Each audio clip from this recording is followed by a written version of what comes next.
Enseguida explicaremos la relación entre el pH y pOH de una solución química.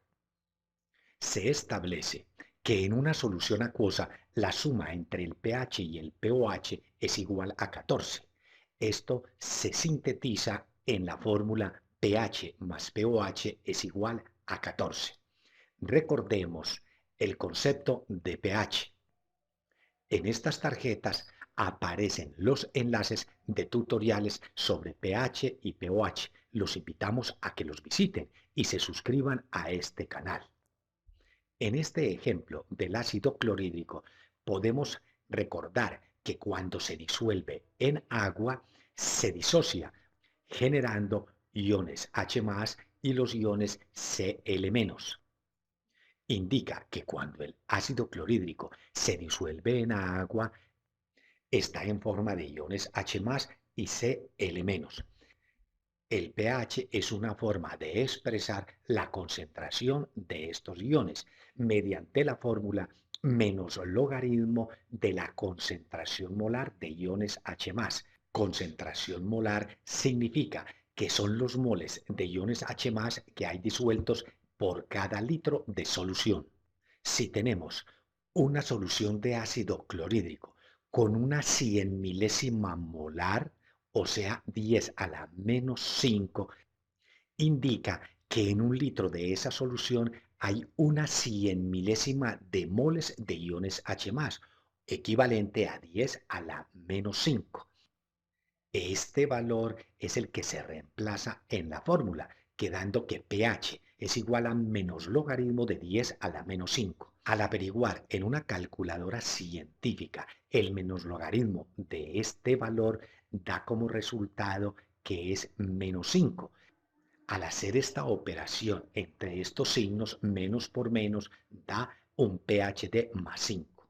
Al observar en la escala del pH este valor, apreciamos pH de 5, que corresponde a la franja de las sustancias ácidas. Al tener el valor del pH de esta solución, podemos aplicar la fórmula de pH más pOH igual a 14. Como ya conocemos el pH, podemos despejar el pOH, quedando que pOH es igual a 14 menos pH. Reemplazamos el valor del pH y al hacer esta resta obtenemos un pOH igual de 9. Si marcamos estos valores del pH y del pOH en las escalas del pH y en la escala del pOH, observemos que en el pH de 0 a 7 corresponde a la franja de los ácidos y del 7 al 14 a la franja de sustancias básicas.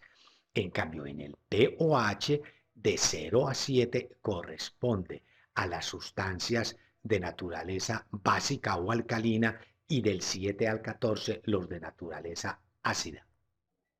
El 7 corresponde a la franja neutra. No es sustancia ácida ni sustancia básica. Por ejemplo, el agua tiene un pH de 7 y un pOH de 7. Por eso se considera una sustancia neutra. En esta tarjeta aparece el enlace del tutorial sobre escala e indicador universal de pH. Al marcar estos valores obtenidos, pH de 5 aquí en la escala del pH y pOH de 9 aquí en la escala del pOH, se observa que en ambas escalas marca la naturaleza ácida de esa solución. Si la analizamos en la escala del pH, está a 2 unidades de la parte neutra.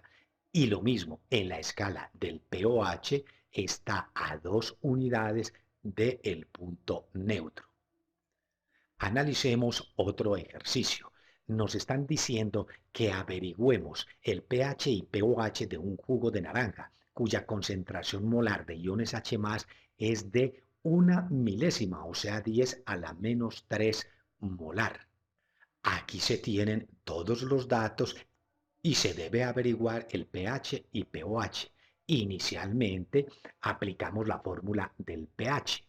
Como la concentración molar es 10 a la menos 3, colocamos en la fórmula este valor. En una calculadora científica se averigua el logaritmo de 10 a la menos 3 y se obtiene como resultado menos 3. Al hacer la operación entre estos signos nos queda menos por menos más. El pH de este jugo de naranja es de 3. La segunda parte del procedimiento es averiguar el pOH aplicando esta fórmula. Despejamos el pOH, pasa el pH a restar. Reemplazamos el pH que fue de 3 y al realizar esta resta nos da un pOH igual a 11. Este jugo de naranja tiene un pH de 3 y un pOH de 11. Si vamos a las escalas del pH y pOH y marcamos los valores obtenidos, se observa aquí el pH de 3 y en la escala del pOH el valor de 11. En ambas escalas corresponde a la franja de los ácidos. En la del pH se encuentra a 1, 2, 3 y 4 unidades de la parte neutra. Igualmente, en la escala del pOH está a 1, 2, 3 y 4 de la franja neutra. Los enlaces que se presentan a continuación corresponden a imágenes utilizadas en este tutorial. Recuerden seguir visitando el canal de YouTube comoaprendermas.com. Los invitamos a que se suscriban y lo compartan.